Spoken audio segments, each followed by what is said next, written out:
So mga bagay na maaari mong gawin sa inyong relasyon o sa isang lalaki upang muli niyang makita ang value mo.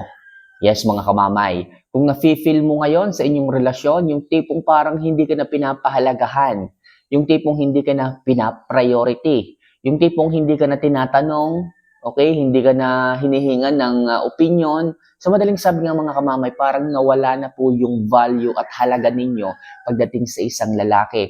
Yung init, yung pag-ibig, yung pagmamahalan, hindi mo na rin po maramdaman. Sa madaling sabi, parang ang feeling mo talaga, parang wala ka ng kwenta. So ngayon, sa video na ito mga kamamay, pag-usapan natin kung paano muling babalik ang value ninyo, kung paano ka muling hahanapin ng isang lalaki, kung paano muli siyang magsiselos. Okay? Na dapat siya yung binibigyan mo ng oras.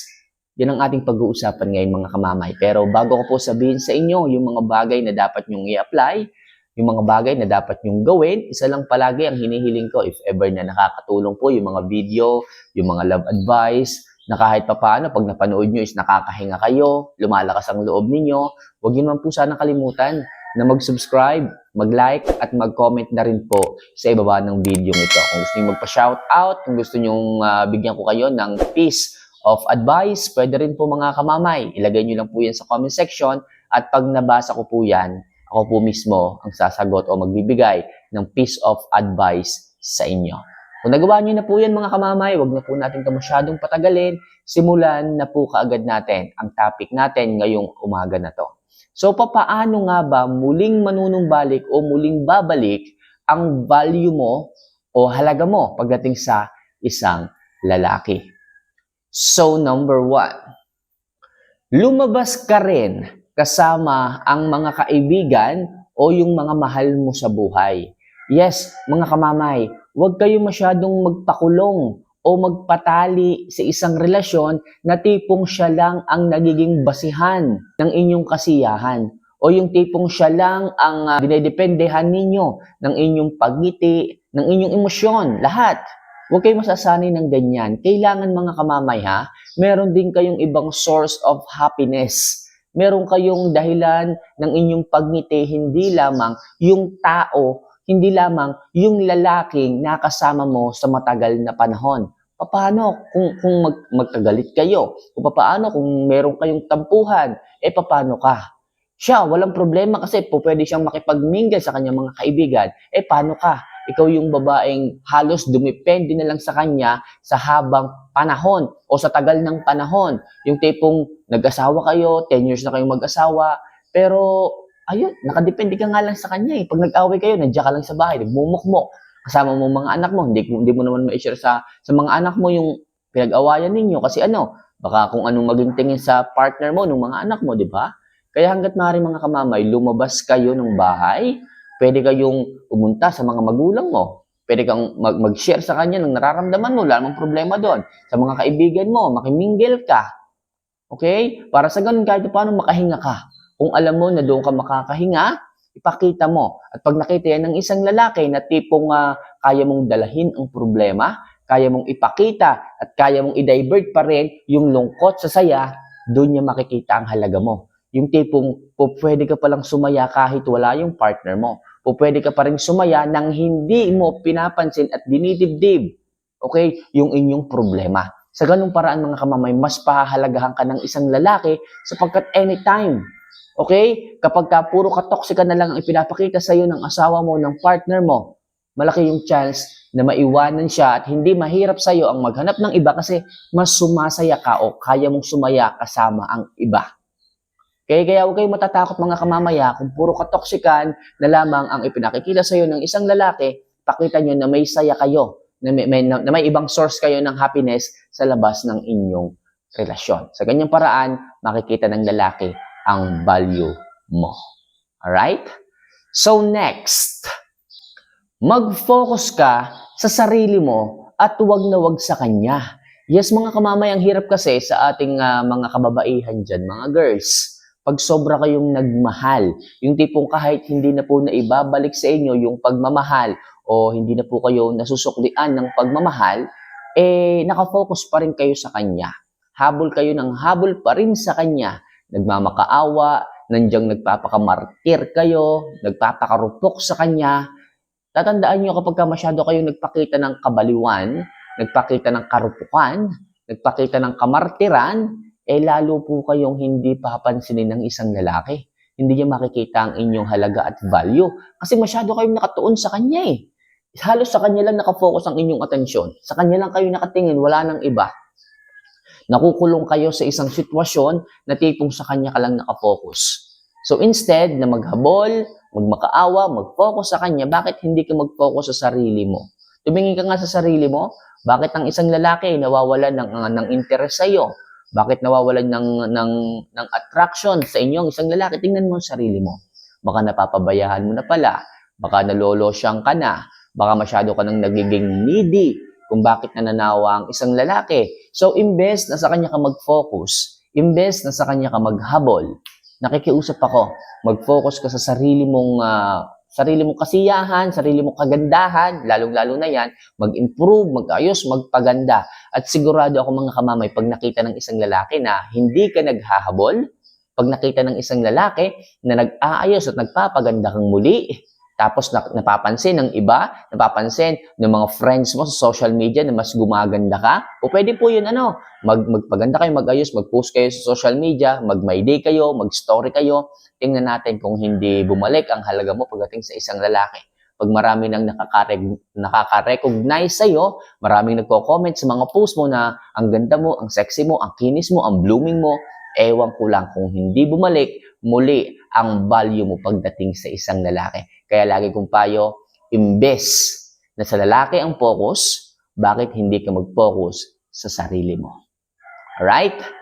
So next, mawala ka ng saglit sa kanyang buhay pansamantala. Yes, mga kamamay, mawala ka ng saglit sa kanyang buhay pansamantala, makakatulong po ito. Kamamay, paano makakatulong to? Baka lalong magalit sa akin.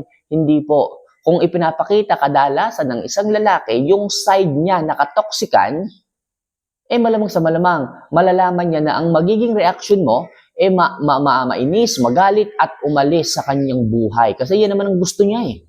Okay? Ang gawin niya kung ano man yung gusto niya. Kaya nga siya nagloloko kasi meron siyang gustong gawin. So, ang gagawin mo, hindi mo siya hahabulin. Hindi ka magmamakaawa. Kasi mas bababa ang value ng isang ikaw sa kanya. Mas bababa ang tingin. Mas bababa ang tingin ng isang lalaki sa iyo kapag ka naghahabol ka, nagagalit ka, nagpapa-apekto ka. Sa madaling sabi, panandalian kang umalis muna sa buhay niya, pansamantala, at sigurado ako hahanapin ka niya. Magtataka, mag-iisip, magtatanong niyo kung bakit hindi ka naghabol. Sabi ko nga, ipagpatuloy ang pag-aayos, huwag kang magpo-focus sa kanya. Kung gumagawa siya ng pagkakamali, bahala siya, hindi mo siya control. Nagsabi ka na sa kanya na ayaw mo nung ganyan, pero ayaw mo yung ganyan, yung ginagawa niya, pero ayaw niyang tumigil, so nasa kanya yung pagkakamali. Ang gawin mo, mawala ka sa buhay niya, panandalian. Hindi ganun na aalis ka agad ang pagmamahal sa inyo ng isang lalaki. Natatabunan lang yon siguro dahil sa, sabi ko nga, hindi ka nag-aayos, nakalimutan mo na ang magpabango, nawawala na yung kaakit-akit na figure ng katawan mo. Well, pwede mo naman yung ibalik eh. Kaso yung ugali ng lalaki, hindi natin mapiplis yan eh. Hindi natin hawak ang ugali ng isang lalaki. Pwede natin pagsabihan, pero hindi natin kayang pigilan yan. Hayaan mo, pabayaan mo. Kung nagloloko siya, bahala.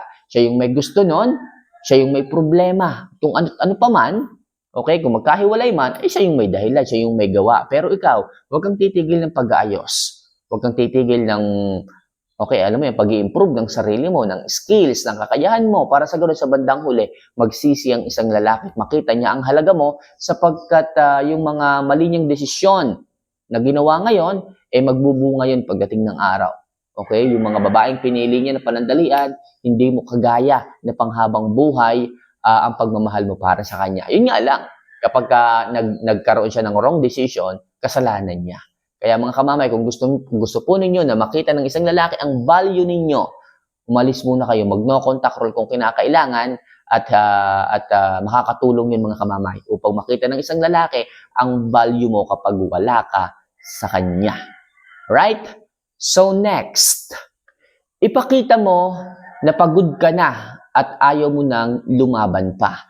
Yan mga kamamay. Kapag nakita po na feel ng isang lalaki na parang hindi mo na siya pinapatulan sa bawat away ninyo, yung tipong hindi ka na nakikipagdebate, hindi ka na nakikipagbungangaan o hindi ka na nakikipagbungangaan sa kanya, mafe-feel ng isang lalaki na, ba't kaya ganito si babe? Ba't kaya ganito ang asawa ko? Tipong hindi na siya pumuputak.